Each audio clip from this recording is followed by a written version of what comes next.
प्रिय भक्तगण, आज हम आपको एक कथा का श्रवण करा रहा हूँ जो सुनने मात्र से आपके जीवन में सुख, संपत्ति और धन की वर्षा होगी। तो चलिए कथा को प्रारंभ करते हैं। 3 साल हो चुके थे बेटे को अपना घर छोड़कर विदेश में बसे हुए। इन 3 सालों में बूढ़ी माँ और ज्यादा बूढ़ी हो गई थी। अगर आप यह कहानी सुन रहे हैं तो पूरा सुनिए। इस कथा को आधा अधूरा छोड़कर जाने की गलती मत करिएगा, क्योंकि इस पवित्र कथा को पूरा सुनने से मनचाहा फल की प्राप्ति होगी। इसलिए इस कथा को पूरा सुने। भोलेनाथ का अनादर ना करे। 75 वर्ष की उम्र में सुलोचना देवी की याददाश्त काफी कमजोर होती जा रही थी। उन्हें रोजमर्रा की चीजें याद ना रहती, लेकिन जो उन्हें हमेशा याद रहता वह था उनका बेटा। दिन हो या रात, एक पल भी ऐसा ना होता जब उन्हें अपने बेटे की याद ना आती। दूसरी तरफ बेटा था जो साल भर में एक आध बार अपने माँ को फोन कर लिया करता और 1-2 मिनट से ज्यादा बातें भी ना किया करता। फिर भी यह बूढ़ी माँ टकटकी लगाए अपने बेटे का इंतजार करती रहती। एक दिन बेटे का विदेश से फोन आया। हेलो हेलो, सुन रही हो ना माँ? अनिल बोल रहा हूँ, तुम्हारा बेटा। कैसी हो माँ? मैं ठीक हूँ बेटा, तुम बहू और मेरा पोता कैसा है? माँ ने पूछा। सब अच्छे हैं माँ। मैं अगले हफ्ते गाँव आ रहा हूँ माँ, तुम्हें लेने। अब हम सब साथ में ही लंदन में रहेंगे माँ। तुम्हारी बहू कह रही थी माँ को यहाँ पर लेकर आओ, बेचारी अकेली वहाँ परेशान होती होगी, बेटे ने कहा। माँ की बूढ़ी सूखी आंखें आंसुओं से भीग गई। उसके कमजोर शरीर के नस नस में खुशी की लहर दौड़ गई। बेटे और बहू का अपने प्रति प्रेम देखकर माँ का मन खुशी से भर आया।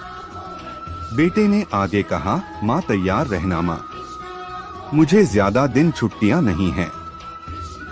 जिससे जितने पैसे लेने हैं लेकर रखना, तब तक मैं प्रॉपर्टी डीलर से बात कर लेता हूँ। घर के लिए माँ ने पूछा। हाँ माँ, गांव का घर हमें बेच देना पड़ेगा।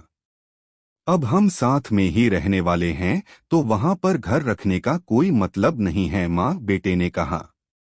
बुढ़ापे की वजह से ठीक से चलने में असक्षम माँ ने पूरे मोहल्ले में घूम घूम कर अपनी इस खुशखबरी को सबको सुनाया। सभी को खुशी हुई। सबको लगा माजी के आखिरी दिन अपने परिवार के साथ खुशी से बीत जाएंगे। घर वापस आकर माँ ने अपने घर के कोने कोने को ऐसे देखा जैसे वह अपने दूसरे बेटे को देख रही हो। देखे भी क्यों ना, उस घर को अपने बेटे से कम थोड़ी समझा था। अपने पति के साथ 40 साल यही तो बिताए थे, लेकिन अब मजबूर थी बुढ़ापे के आखिरी साल बेटे और बहू के साथ बिताना चाहती थी। दिल पर पत्थर रखकर घर बेचने के लिए माँ तैयार हो गई। आनन फानन में बेटे ने घर को आधे दामों पर बेच दिया। माँ ने ज्यादा नहीं, लेकिन जिन चीजों से दिल लगा था उन चीजों को समेटा और बेटे के साथ टैक्सी में बैठकर एयरपोर्ट के लिए चली गई। एयरपोर्ट पर आकर बेटे ने माँ से कहा, माँ तुम यहाँ बेंच पर बैठो, मैं सामान और बोर्डिंग पास की जांच करा कर आता हूँ। वहाँ वक्त लगता है और खड़ा रहना पड़ता है, तुम्हें तकलीफ होगी। तुम यही आराम करो। मैं यूँ गया और यूँ आया। माँ बेंच पर बैठ गई और बेटा अंदर चला गया। काफी समय हो गया, बेटा वापस नहीं लौटा। माँ सोचने लगी ज्यादा भीड़ होगी इसलिए देर लग रही होगी। अंधेरा होने को आया, अब तो लोगों की चहलकदमी भी कम होने लगी। माँ को अब चिंता होने लगी। एक कर्मचारी ने आकर पूछा, किससे मिलना है माजी आपको? यहाँ पर क्यों बैठी है? डरती हुई आवाज में सुलोचना देवी बोली, मेरा बेटा अंदर सामान की जांच कराने गया है। लंदन जा रहे हैं हम। क्या नाम है माँ जी आपके बेटे का? कर्मचारी ने पूछा। अनिल नाम है मेरे बेटे का, सुलोचना देवी ने बताया। कर्मचारी अंदर गया और थोड़ी देर बाद बाहर लौटा।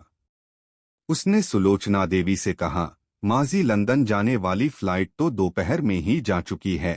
और आपका बेटा भी उस फ्लाइट में बैठकर लंदन जा चुका है। अब आपके यहाँ बैठने का कोई मतलब नहीं है। आप भी अपने घर चली जाइए। क्या जा चुका है? और मैं घर जाऊं? घर? माँ की आंखों से आंसुओं के सैलाब उठने लगे। जैसे तैसे माँ घर पहुंची जो अब उसका था ही नहीं, बिक चुका था। वो वही बरामदे में तुलसी के पास सो गई। घर के नए मालिक को उस पर दया आई तो एक कमरा किराए से उसको दे दिया। पेंशन के पैसों से खाना और किराए का बंदोबस्त हो जाता था। दिन बीतने लगे। कुछ दिनों बाद घर के नए मालिक ने सुलोचना देवी से कहा, माजी आप अपने रिश्तेदारों के यहाँ पर जाकर क्यों नहीं रहती हैं?